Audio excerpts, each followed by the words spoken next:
Putin ने रात में कितनी आग बरसाई?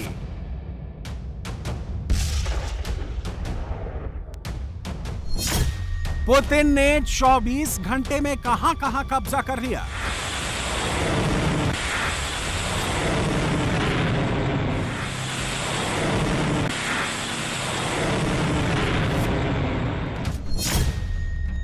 पुतिन ने चलती फिरती एटॉमिक मिसाइल कैसे टेस्ट की?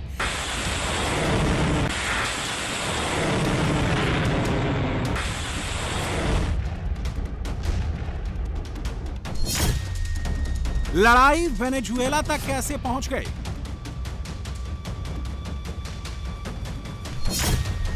साउथ चाइना सी में ट्रंप के 2 जेट कैसे गिर गए?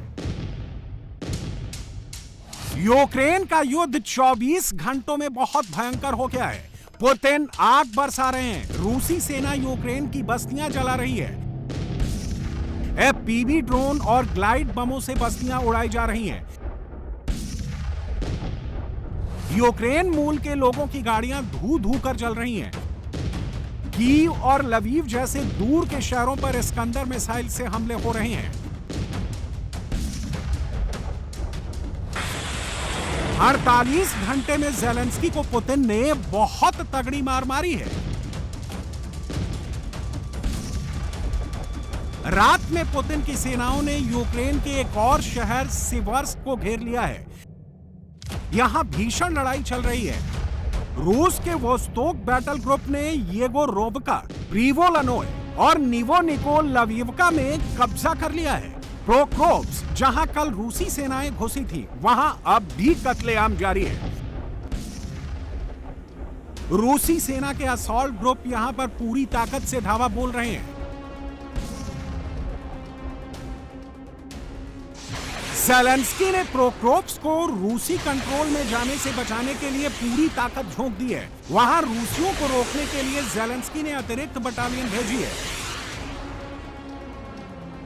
यूक्रेन के आसमान को स्वार्म ड्रोन से भर दिया है। वहां लड़ रहे रूसी कमांडर ने भी इस बात की पुष्टि की है कि प्रोक्रोवस्क के आसमान पर इतने ड्रोन उड़ रहे हैं कि आप अपना सर भी उठाकर नहीं देख सकते, वरना बम गिरा दिया जाएगा। इसी वजह से रूसी सैनिक पहले यहां से 6 से 7 के ग्रुप में लड़ रहे थे।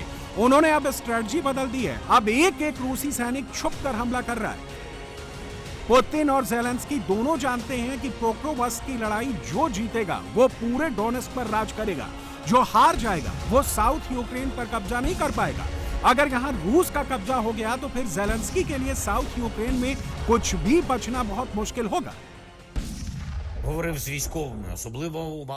मैंने अपनी सेना से बात की है। पोक्रोवस्क और आसपास के इलाकों पर विशेष ध्यान केंद्रित किया जा रहा है। यहीं पर रूस ने अपनी सबसे बड़ी असॉल्ट फोर्स तैनात कर रखी है। यहीं पर सबसे ज्यादा विध्वंस हो रहे हैं। शहर में भी लड़ाई जारी है। पोक्रोवस्क ही उनका मुख्य लक्ष्य है। यहाँ हमारी सेना जो भी रिजल्ट हासिल करती है वो पूरे यूक्रेन की सुरक्षा के लिए बहुत महत्वपूर्ण होंगे। पुतिन ने स्ट्रेटेजिकली प्रोक्रोवस्क के 138 किलोमीटर दूर सिवर्स्क में एक और मोर्चा खोल दिया है। दोनों ही शहर यूक्रेन के डोनेस्क प्रांत का हिस्सा हैं। सिवर्स्क के आसपास रूस की वोस्टोक बटालियन ने पूरा कंट्रोल कर लिया है। अब तोपखानों के साथ आगे बढ़ रही हैं। रात भर की लड़ाई के बाद रूसी बटालियन ने सिवर्स्क सिटी के आउटस्कर्ट में बसे द्रोनिविका गांव पर कब्जा कर लिया है, जो सिवर्स्क सिटी से सिर्फ 2 किलोमीटर दूर है।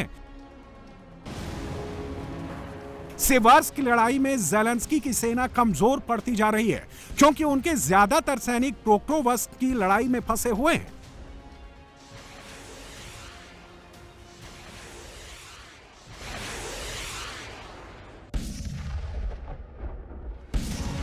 ज़ेलेंस्की के लिए सबसे बड़ा चैलेंज वहां लड़ रहे अपने सैनिकों को रसद और हथियार पहुंचाना है, क्योंकि रूसी लगातार सप्लाई लाइन पर ड्रोन अटैक कर रहे हैं। यह यूक्रेनी ट्रक प्रोक्रोवस्क में रसद और हथियारों की सप्लाई लेकर जा रहा था।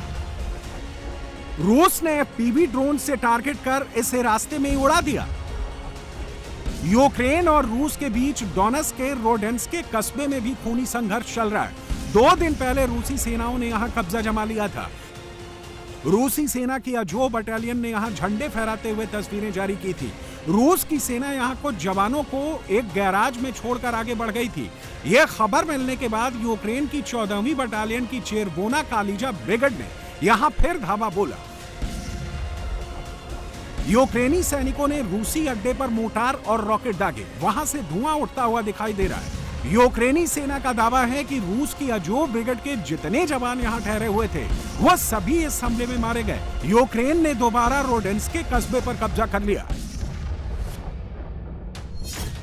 यूएन की रिपोर्ट में आरोप लगाया गया है कि रूसी सेना डोनेट्स्क के इलाकों में कब्जा करने के लिए सिविलियन इलाकों और आम शहरों पर ड्रोन से अटैक कर रही है। यूएन जांचकर्ताओं ने आरोप लगाया है कि 300 किलोमीटर के इलाके में जो डोनेट्स्क, खेरसोन, निप्रोपेट्रोवस्क और माइकोलाइव तक फैला हुआ है, वहां रूसी ड्रोन सिविलियन को टारगेट कर रहे हैं। ये तस्वीरें डोनेट्स्क के रिहायशी इलाकों की हैं, जो रूसी हमलों में जर्जर हो चुके हैं। कई मल्टी स्टोरी अपार्टमेंट को भारी नुकसान पहुंचा है।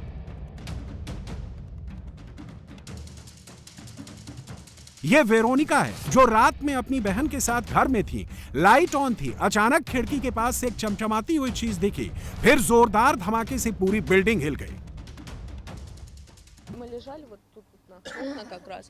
हम यहीं खिड़कियों के ठीक बगल में लेटे हुए थे। तभी हमने एक तेज चमक देखी। सब कुछ नारंगी रंग में चमक रहा था और बहुत तेज रोशनी थी। वहां पार्क की गई कारें जलकर कबाड़ हो गईं। कई फ्लैट बुरी तरह से बर्बाद हो गए। रूसी ड्रोन अटैक में 9 मंजिला इमारत तबाह हो गई। एक बुजुर्ग महिला की जान चली गई। जिन फ्लैट को निशाना बनाया गया उनमें ज्यादातर खाली थे, वरना बहुत नुकसान हो सकता था। भगवान का शुक्र है कि ये रात में हुआ, दिन में नहीं।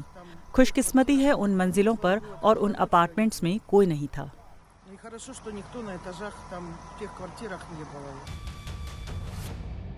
यूक्रेन भी पलटवार करते हुए उन इलाकों में ड्रोन अटैक कर रहा है जहां रूसी कब्जा हो चुका है। ये लुहांस्क की तस्वीरें हैं, जहां यूक्रेन ने रूसी सेनाओं के एक ऑयल डिपो पर अटैक किया।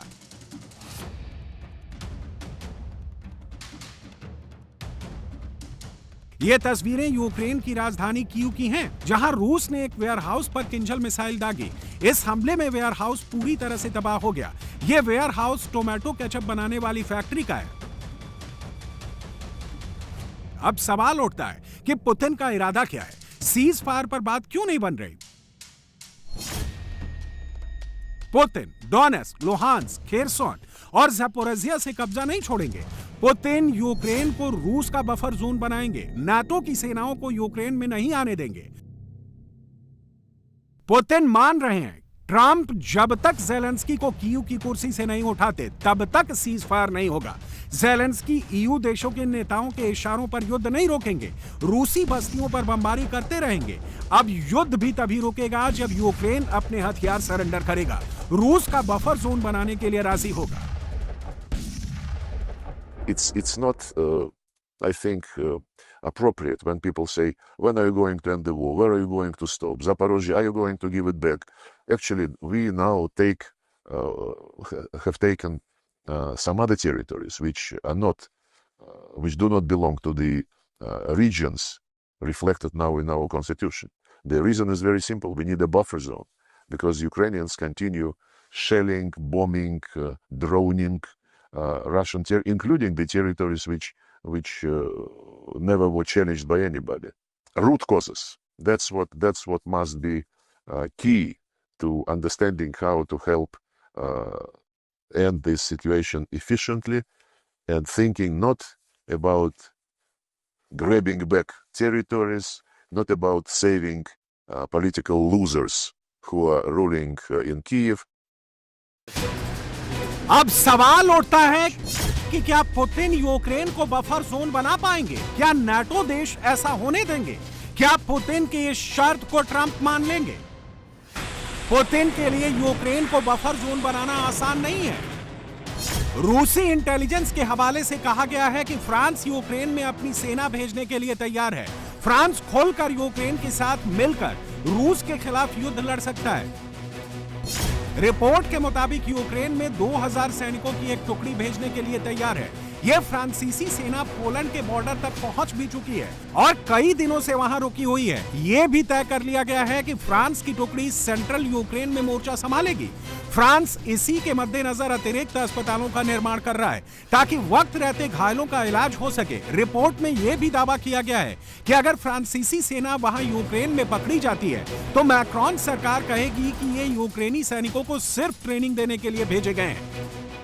रूसी एजेंसी ने खुफिया सूत्रों के हवाले से यह भी दावा किया है कि फ्रांस के राष्ट्रपति मैक्रोन युद्ध में अपनी सेनाएं उतारकर खुद को नेपोलियन की तरह मिलिट्री रूलर साबित करना चाहते हैं। पुतिन पहले से इसके लिए तैयार हैं। उन्होंने नाटो देशों की ऐसी महत्वाकांक्षाओं को कुचलने के लिए हथियार टेस्ट कर लिए हैं। यह पुतिन का सबसे नया हथियार बुर्वोस्टनिक मिसाइल है। दुनिया के लिए यह अबूझ है। ये एक बार लॉन्च होने के बाद 20,000 किलोमीटर तक कहीं भी निशाना लगा सकती है। एक बार में 15 घंटे उड़ान भर सकती है। कोई भी डिफेंस सिस्टम इसे नहीं रोक सकता।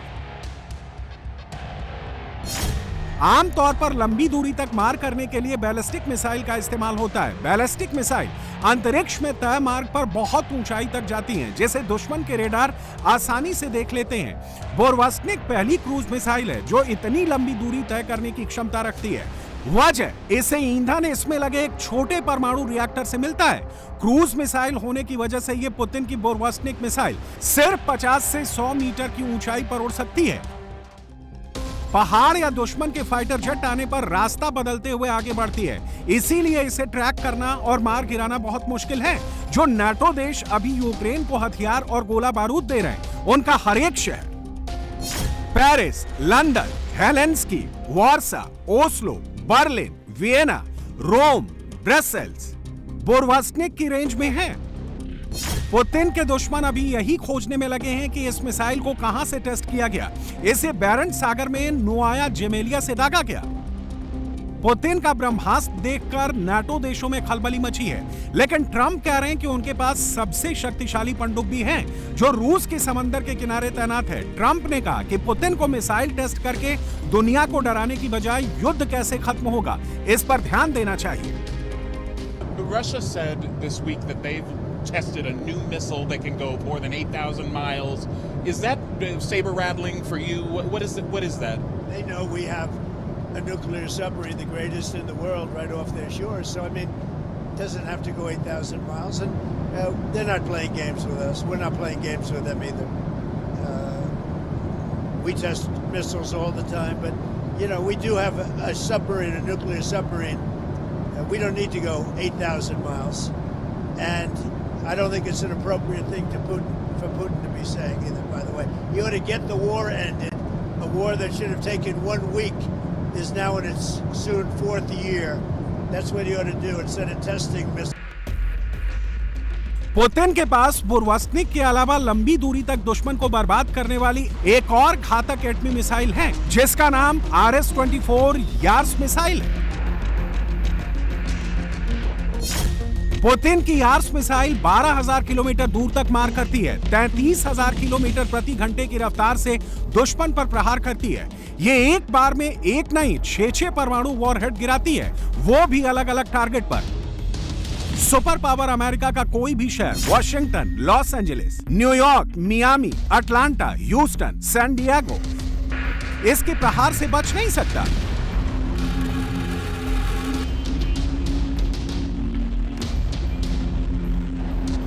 पुतिन के पास इसके बाद RS-28 सर्वत मिसाइल एक साथ 10 से 15 परमाणु वॉरहेड ले जा सकती है। यह करीब 25,500 किलोमीटर प्रति घंटे की मैक्सिमम स्पीड से उड़ान भरती है। इसमें 18,000 किलोमीटर तक दुश्मन का सफाया करने की ताकत है। अब ट्रंप के सामने चैलेंज है कि वो पहले यूक्रेन वॉर सुलझाएं या फिर अपने पड़ोसी वेनेजुएला से युद्ध करें। फिलहाल ट्रंप वेनेजुएला से हिसाब बराबर करने के मूड में दिखाई दे रहे हैं। उन्होंने वेनेजुएला के राष्ट्रपति निकोलस मादुरो पर दबाव बढ़ाने के लिए त्रिनिदाद और टोबैगो से युद्धपोत तैनात कर दिए हैं। मिसाइल विध्वंसक US ग्रेबली को भी कैरेबियन सागर में तैनात कर दिया गया है। इसके अलावा ट्रंप का विमान वाहक पोत USS गेराल्ड R. फोर्ड भी एक्शन में है। इसमें 75 फाइटर एयरक्राफ्ट और 5,000 जवान तैनात हैं।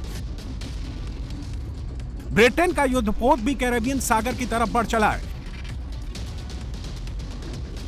ट्रंप प्रशासन ने मादुरो को गिरफ्तार करने के लिए $50 लाख मिलियन का इनाम रखा है। ट्रंप ने मादुरो पर ड्रग्स सिंडिकेट का सरगना होने का आरोप लगाया है। मादुरो का आरोप है कि ड्रग्स सिंडिकेट के फर्जी आरोप लगाकर ट्रंप वेनेजुएला पर हमला करना चाहते हैं। मादुरो ने इसे फॉल्स फ्लैग अटैक करने की साजिश बताया है। पुतिन ने मादुरो को पूरी मदद का भरोसा दिलाया है। हालांकि पुतिन इस युद्ध में कूदेंगे, इसकी संभावना ना के बराबर है। कैरेबियन सागर में जिस तरह युद्धपोत और डिस्ट्रॉयर अचानक घुसे हैं, उससे कैरेबियन देशों में भी तनातनी बढ़ गई है। बारबाडोस की प्रधानमंत्री मिया मोटली ने इसे शांति के लिए खतरा बताया है।